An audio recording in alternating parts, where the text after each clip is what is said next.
Hello, Free From an Allergy community, and welcome back to another virtual show.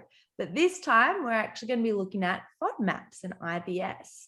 So it's with my great pleasure to introduce Sharon Rosenrauch.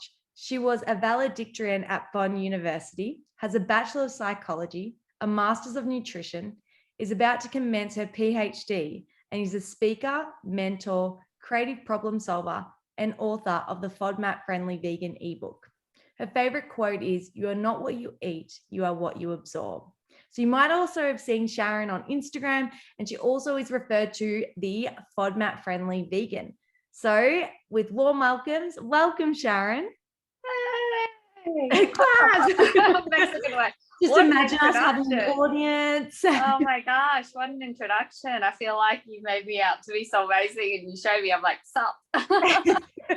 No, that's quite impressive. Like I was reading your bio before this and I was like, wow, she's very educated.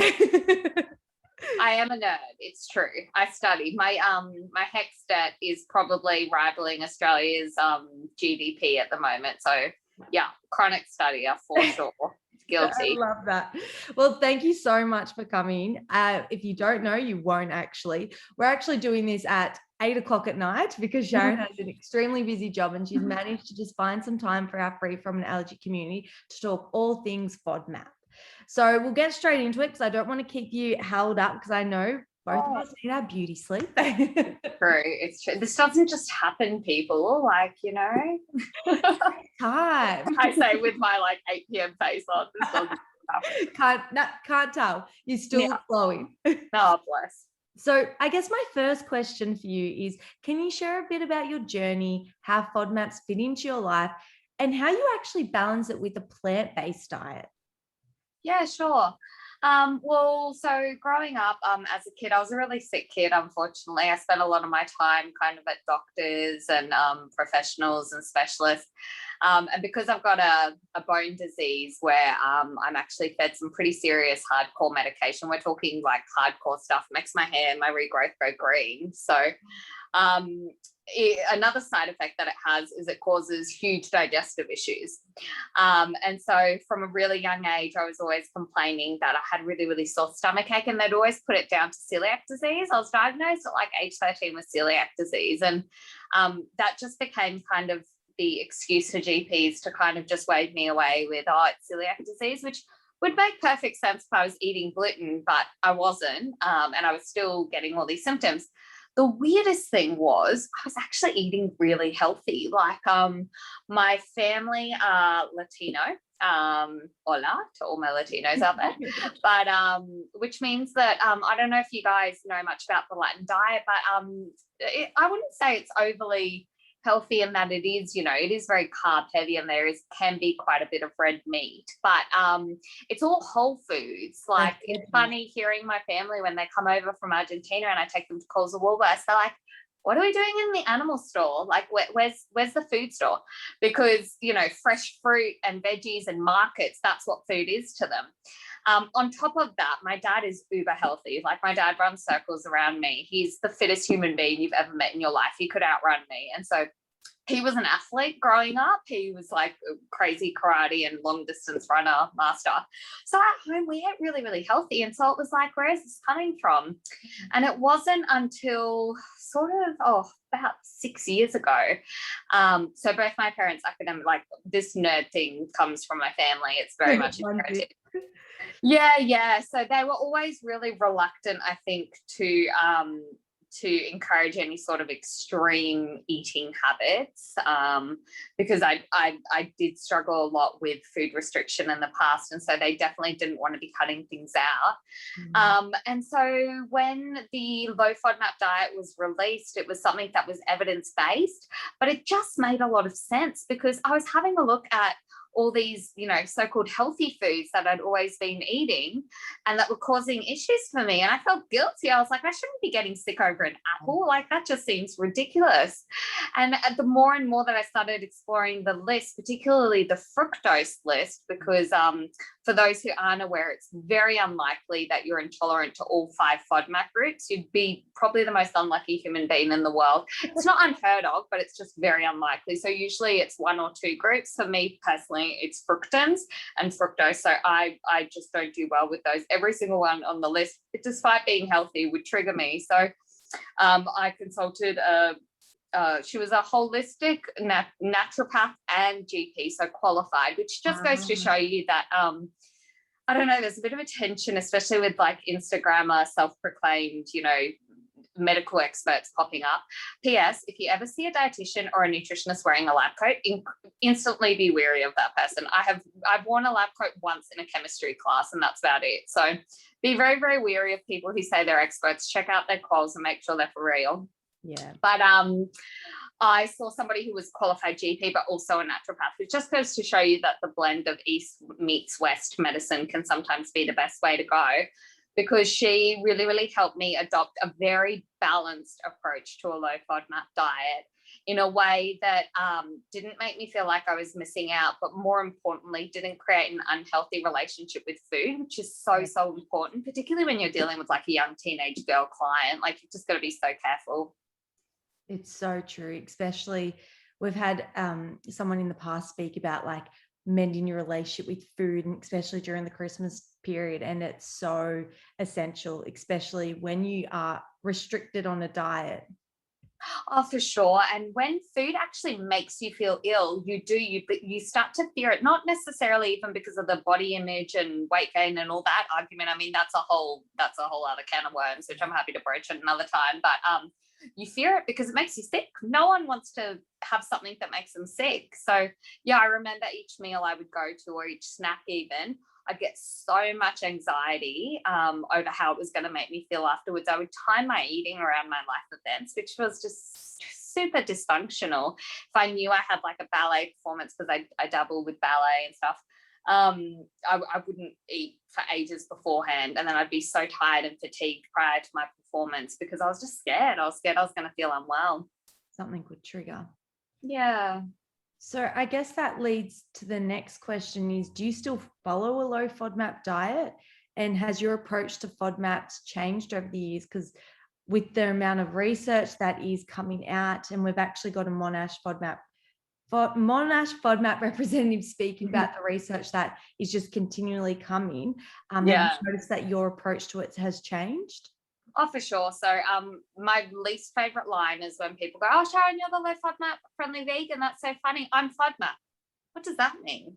I'm FODMAP, like I'm Australian, or like I'm female. I'm FODMAP. What does that mean? So the FODMAP diet, just for those who don't know who are tuning in, there are 3 very distinct stages. The elimination phase, which is I think what people mean when they say I'm FODMAP. The elimination phase is very, very strict protocol, and there is variety. As if you're being crafty about it, you can have food variety, but it is in no way intended to be a long-term diet. 4 to 8 weeks, usually 6 to 8 weeks to see results, and that's it. And then you have to start reintroduction phase.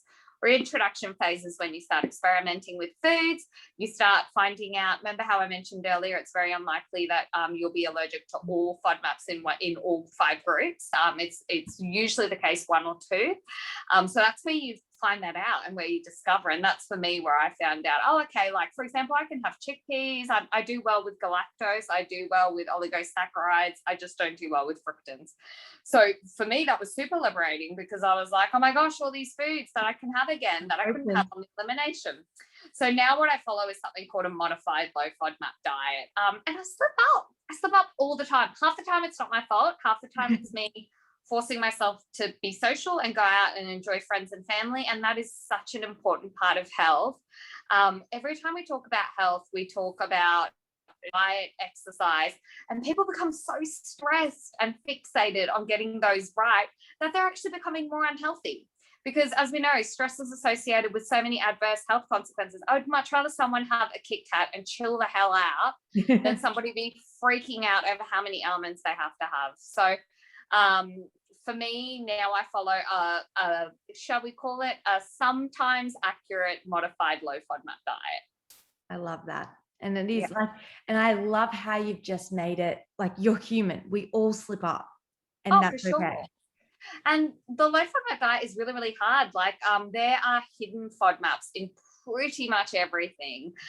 Things that you wouldn't even think of have FODMAPs, jelly beans, gum. And it's getting harder and harder to read ingredients lists nowadays, especially with processed foods. They read like a chemistry shitstorm, like they're so long. And you don't know what is E45-6. Like I studied nutrition and half the time I don't know what they're talking about. I'm like, I've never heard of this compound before. So yeah, people you don't hate on yourself. Clean, acknowledge, okay, I'm not going to do that again because that felt awful. And then you just live and learn. Like, I know it sounds like a cop-out, but that's it. You don't learn until you've actually experienced it too. Because usually, like, I'm a bit the same where I know some certain foods aggravate me. And I probably, even if someone were to tell me, don't do it, unless I've actually experienced it, then I'm like, okay, I've got my lesson. Yeah. And the thing is, you might have it, even though it does have something in it and you're unaware of. And they go, oh, whoops, I'm actually fine. And then you go, score, this is another thing that I can incorporate. Yeah, and open it up. Well, touching on that, well, I should say not touching, but moving forward from that, where do your studies fit into all of this? Because as I read out in your bio, you've got a very extensive amount of experience behind you and knowledge. What sort of qualifications have you obtained? Yeah, it's a good question. So look, I did a postgrad. So I did my psych degree and then did a postgrad.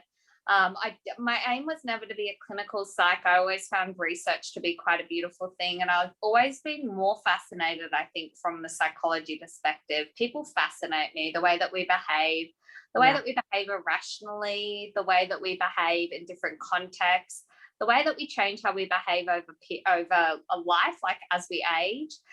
So people fascinate me. And I was always really, really fascinated in the mind-gut connection, both ways. So we call it a bidirectional relationship where we know that when people are depressed or when they're feeling anxious, oftentimes their diet can be heavily influenced, which creates a bit of a negative cycle because we know how important diet is, not just for physical health and well-being, but also mental health and well-being. So we've connected a heap, as science continues to evolve and research continues to refine itself. We're finding every day that nutrition has such an important influence for how our brain works, how neurotransmitters are received and created, how we process information even. So I'm just fascinated by that. I think there's so much more research that could still be done in that area. And so I did my postgrad in nutrition, but not with any intention to become like a clinical nutritionist or to go on and do dietetics and work in a hospital setting. I did it more to be able to understand a little bit more and I really understand the chemistry between brain chemistry and food and what you're putting in your body, so biochemistry. Then I've done studies through work in behavioral economics as well. For anyone who doesn't know much about behavioral economics, check it out. It's pretty good. Favorite book, Thinking Fast and Slow by Daniel Kahneman. Really, really good. And behavioral economics is all about making realistic assumptions. So classical economics says that human beings, it predicts how human beings will behave in certain situations. It says that humans are always rational and will always act to kind of serve their best interests. But we know that that's not always the case, because if that was the case, people wouldn't reach for the Kit Kat. People wouldn't, overindulge when they're feeling upset. We know that depending on circumstances. Yeah, exactly right. Or that people wouldn't feel guilty for nourishing themselves. Like, what the hell? That's crazy, right? If you think about it, you break it down and you're like, eating is like a biological function. We need it to live. So how can it be that females hate on themselves after they eat? Ridiculous. So yeah, it all kind of ties into that. So I'm very, very interested in pursuing further studies and PhD, not because I think the word doctor is super cool and I'm going to use it all the time just to piss people off. But I so would. With that Hexter, you deserve it as well. Oh my God, seriously, right? Like, hey guys, I'm a doctor. Is there any chance anyone wants to give to the Sharon charity of stop studying? They've got photos of me up at the university saying you're not allowed to, don't admit this girl. Yeah, so I guess my passion is really just to further the research. Like I said, I think that we've discovered so much and I'm always amazed by the human spirit and our thirst for knowledge, but I think there's heaps to go.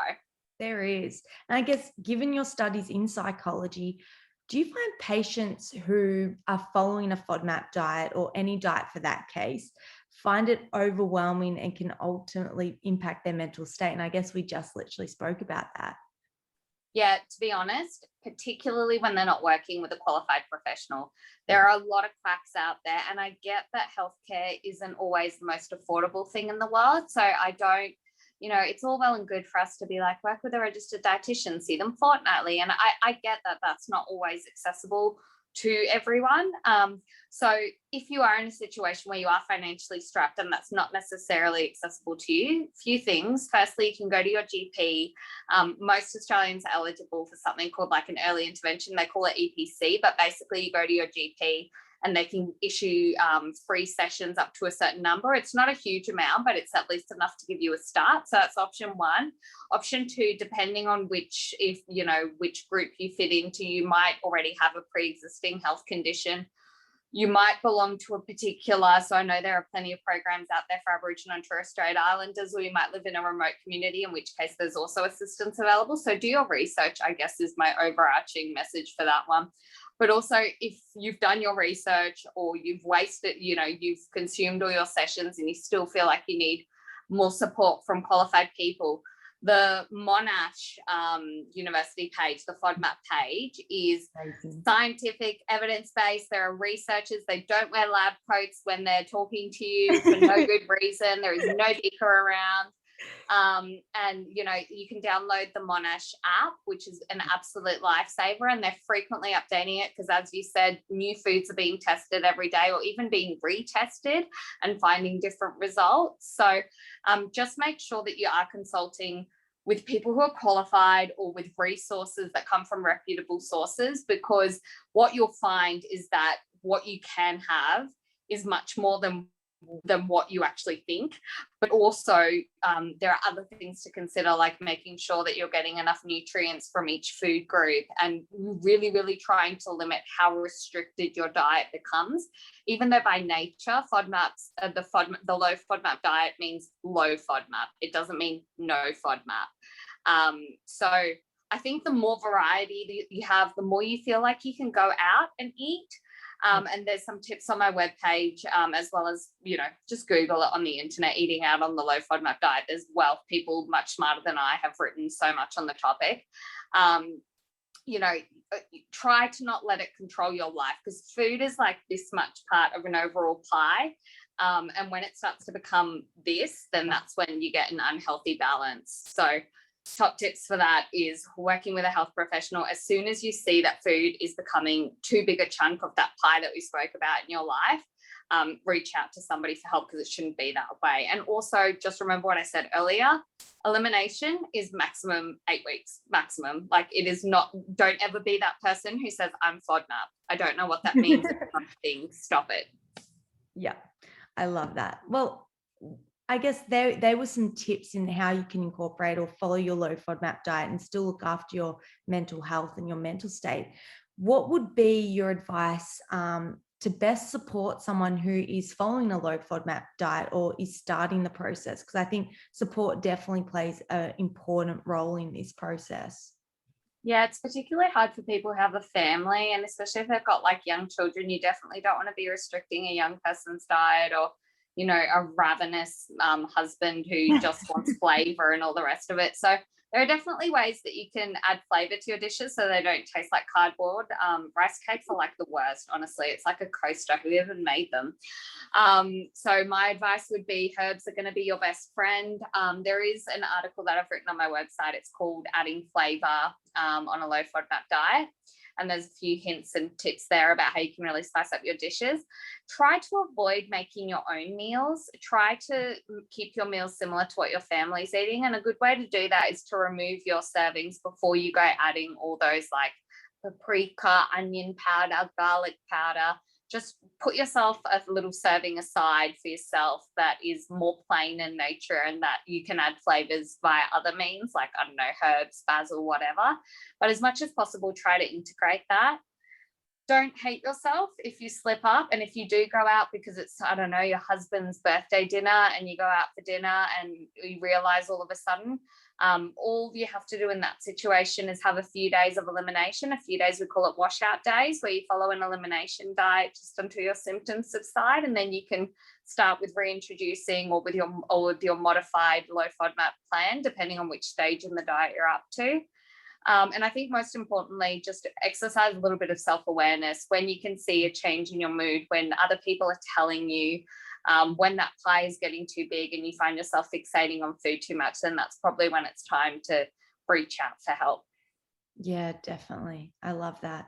And I love the pie analogy. It literally is. It's a small component of your whole entire life. So when it starts to get bigger and bigger and bigger, that's when you probably need to reevaluate and just be like, okay, I might need some support. I might need some help. What can I do?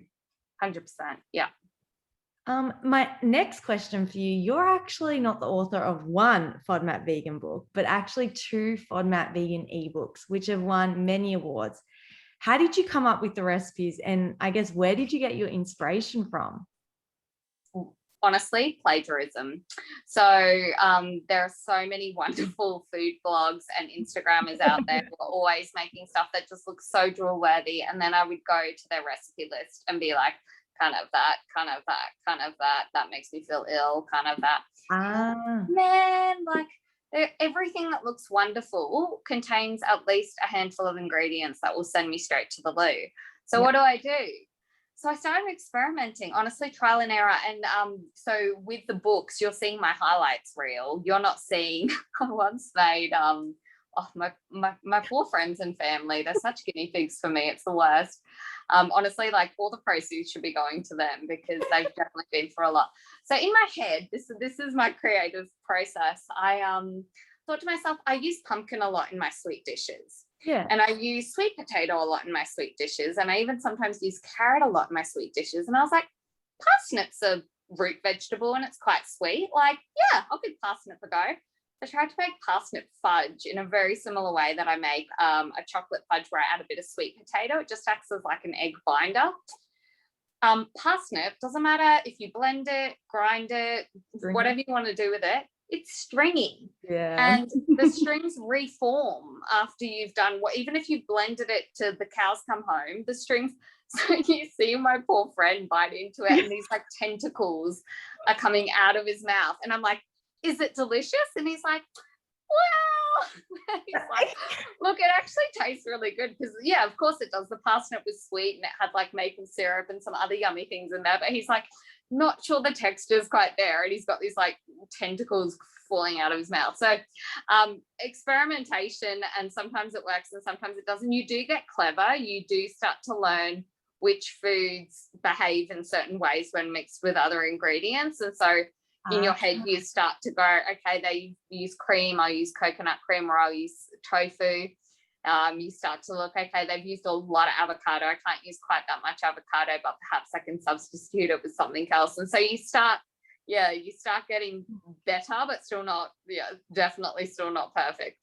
You know what? Those slips, they're the best because maybe it could parsnip pasta, maybe, you want. Yeah, well, so I actually, in the new book, I actually do have a parsnip and maple muffin recipe, and that's quite lovely because I found that if you get the parsnip small enough and you bake it, then that will do it. But definitely don't try anything sweet with parsnip, like raw treats. Nah, just call it quits. Learn from my mistakes. Use pumpkin or sweet potato and you're fine. Yeah, that's it. What would have to be your favorite FODMAP friendly recipe that you've actually created? Oh, you can pump up your tires. Yeah. So a savory one is from the first book, and it's a tofu breakfast scramble, and it's just It's probably the most flavoursome thing that I've made while following a low FODMAP diet. So that one's amazing because it's just so full of flavour, and it's like a nice Sunday morning breakfast when you kind of feel like, oh, look at me, I'm like a hipster vegan cafe. I made this for like $3 and didn't have to pay $20 for avo and toast. Yeah.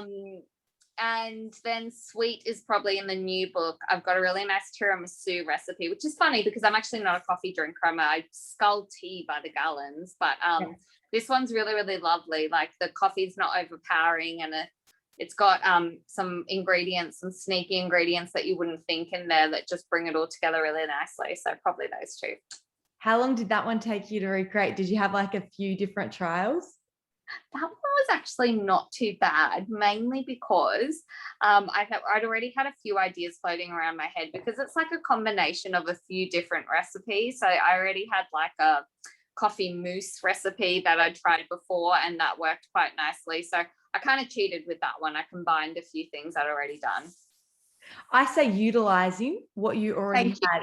That's right. Yeah, that's right. Research and development, some would say. Exactly. Yeah. Well, thank you so much for your time, Sharon. It's been an absolute blast. You've actually just made my evening so good. Like I've had laughs with you.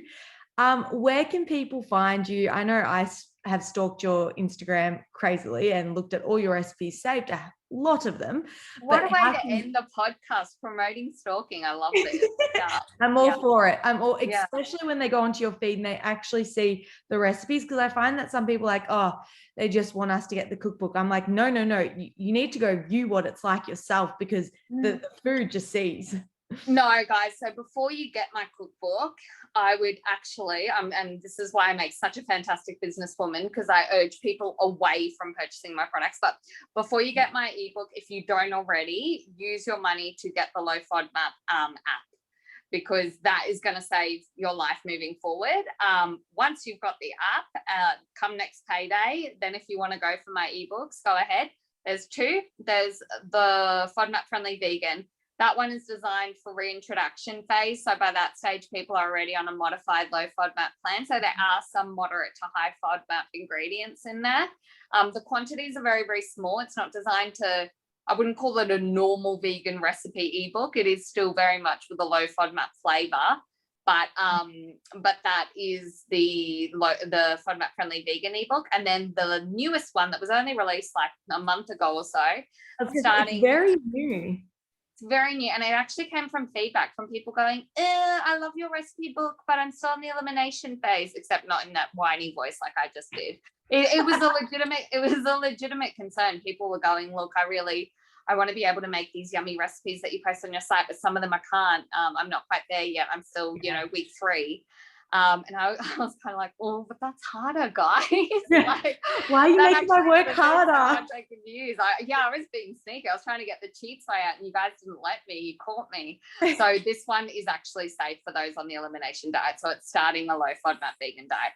And look, as you can probably tell, I write how I talk, which is a lot. So you're getting a lot in those books. You're getting shopping lists with quantities. You're getting a whole bunch of FAQs that I've received over the years that I've tried to respond with, evidence-based, so like links to articles and things, so it's not just the world according to Sharon.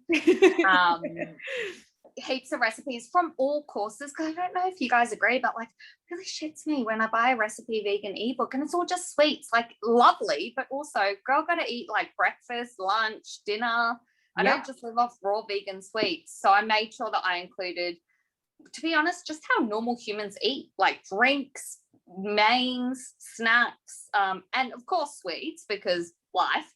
But also balance. Yeah. Variety. Agree. Yeah. So sorry, all of that didn't actually answer your question. My website is www.thefodmapfriendlyvegan.com.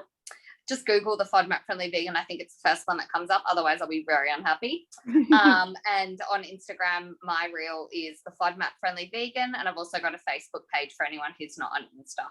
Perfect. And we'll actually provide all the links as well. Now that I've made you say all that, we will provide links in the description of the video. I was testing you. That's it. Right. Clearly I passed with flying colours. You did. Congratulations. Well, thank you again for your time. I really do appreciate it. I know that the Free From Allergy community are going to get so much from this interview. And yes, like Sharon said, get the app, then get the ebooks. You'll be cooking like a chef. And then if you maybe check her behind the scenes, you might have a few laughs as well on her Instagram.